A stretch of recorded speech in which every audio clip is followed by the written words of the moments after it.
महाबळेश्वर पोलिसांच्या सतर्कतेने आणि भक्कम पुराव्यांमुळे 5 वर्षांपूर्वीच्या एका खुनाचा छडा लागला असून आरोपीला अखेर त्याच्या कृत्याची शिक्षा मिळाली आहे। 2019 मध्ये बिरवाडी परिसरात झालेल्या प्रदीप कदम यांच्या खून प्रकरणातील आरोपी राजू चव्हाण याला न्यायालयाने 10 वर्षांच्या सश्रम कारावासाची शिक्षा सुनावली आहे। धक्कादायक बाब म्हणजे पुरावा नष्ट करण्यासाठी मृतदेहाची ओळख मिटवण्याचाही प्रयत्न करण्यात आला होता। मात्र पोलिसांनी न्यायालयात मांडलेले 20 साक्षीदार आणि तांत्रिक पुरावे आरोपीला दोषी ठरवण्यासाठी निर्णायक ठरले आहेत। 5/2026 रोजी रात्री 12:30 वाजण्याच्या सुमारास कुर्नेवाडी गावच्या हद्दीत मिसाळ वस्ती या ठिकाणी राहणारे प्रल्हाद मिसाळ आणि त्यांची पत्नी सुलाबाई मिसाळ हे एक वृद्ध दाम्पत्य आहे।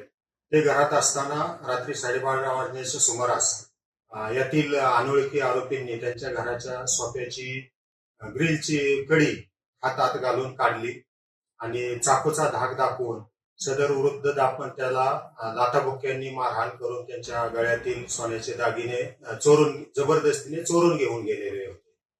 सदरची माहिती मिळताच मसवड पोलीस स्टेशनने तात्काळ घटनास्थळी धाव घेतलेली आहे आणि त्या ठिकाणी फिर्यादी यांच्याकडून माहिती घेतली आणि तात्काळ आरोपीचा शोधही सुरू केला।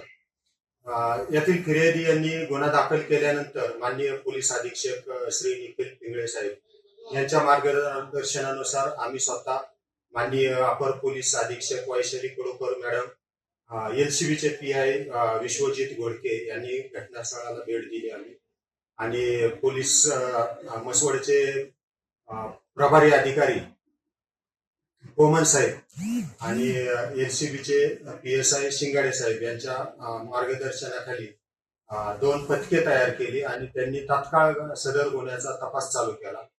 सदर गुन्ह्याचा तपास त्यांनी तांत्रिक कौशल्याच्या आधारे तसेच गोपनीय बातमीदारांच्या मार्फत तपास केलेला आहे आणि त्यामध्ये त्यांना 48 तासातच यश आलेलं आहे आणि यातील एकूण 7 आरोपींना त्यांनी अटक केलेली आहे।